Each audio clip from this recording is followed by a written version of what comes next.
আসন্ন ত্রয়োদশ জাতীয় সংসদ নির্বাচন উপলক্ষে জামালপুরের বকশীগঞ্জে ধানের শীষের পক্ষে নির্বাচনী গণমিছিল অনুষ্ঠিত হয়েছে। বকশীগঞ্জ প্রতিনিধি এমদাদুল হক লালনের প্রতিবেদনে বিস্তারিত।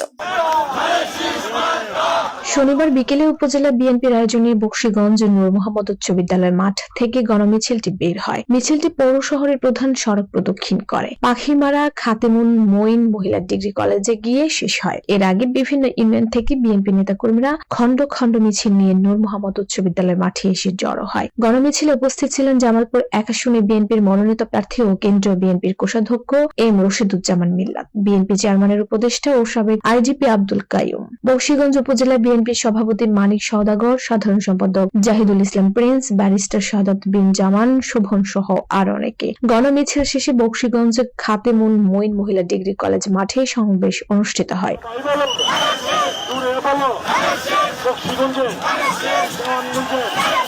নির্বাচনে অংশগ্রহণ করে যিনি সরকার গঠন করবেন তিনি দেশ গড়ার যে পরিকল্পনা করেছেন, আমরা আশা করি বাংলাদেশ জাতীয়তাবাদী দল 240 থেকে 50টি আসন পেয়ে আমাদের সরকার গঠন করবে এবং সেই সরকার হবে সকলের জন্য উন্মুক্ত একটা সরকার, দেশ গড়ার সরকার, স্বাধীন দেশের সরকার, সার্বভৌমত্ব রক্ষার সরকার এবং সকল গরিব মানুষ